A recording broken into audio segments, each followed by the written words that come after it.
ఒక చిన్న పట్టణంలో అరవింద్ అనే యువకుడు ఉండేవాడు. చిన్నప్పటి నుంచి అతనికి ఒకే ఒక బాధ, నా నాన్న ఎప్పుడూ కోపంగా ఉంటారు అన్న భావన. చదువు, స్నేహాలు, బయట తిరగడం, ఏ విషయం వచ్చినా అతని తండ్రి కఠినంగా మాట్లాడేవారు. అరవింద్ మనసులో మాత్రం ఒక గాయం పెరుగుతూ వచ్చింది. నాన్న నన్ను ప్రేమించరు అని. కాలం గడిచింది. అరవింద్ ఉద్యోగం కోసం నగరానికి వెళ్ళాడు. మొదటి జీతం వచ్చిన రోజు తన ఆనందాన్ని చెప్పడానికి ఇంటికి ఫోన్ చేశాడు. ఫోన్ ఎత్తింది అతని తల్లి. మాట్లాడుతుండగా ఆమె ఒక్క మాట చెప్పింది. నీ నాన్న ప్రతిరోజు రాత్రి నిద్రపోయే ముందు నీ ఫోటో చూస్తూ నా కొడుకు బాగా ఉండాలి అని ప్రార్థిస్తాను. ఆయన కోపం నీ మీద ప్రేమే బాబు. నువ్వు తప్పు దారిలో పోకూడదని భయం. ఆ మాటలు అరవింద్ గుండెను కదిలించాయి.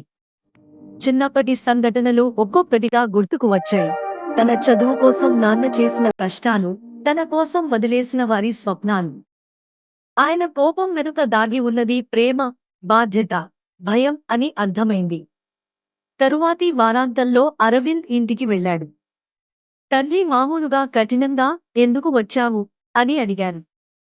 కాని ఈసారి అరవింద్ నవ్వుతూ ముందుకు వెళ్లి ఆయనను గట్టిగా కౌగిలించుకున్నాడు. నాన్న, మీ కోపం నాకు ఇప్పుడు అర్థమైంది. అది నన్ను కాపాడే ప్రేమ అని. ఆ క్షణంలో తండ్రి కళ్ళలో నీళ్లు మెరిశాయి. మాటలు రావు. కాని ఆ నిశ్శబ్దంలో సంవత్సరాల ప్రేమ ఉంది. మన జీవితాల్లో తల్లిదండ్రుల కోపం చాలాసార్లు మన మంచికే.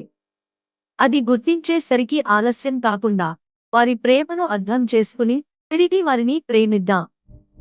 ఎందుకంటే తల్లిదండ్రుల ప్రేమకు సమానం ఈ ప్రపంచంలో మరొకటి లేదు.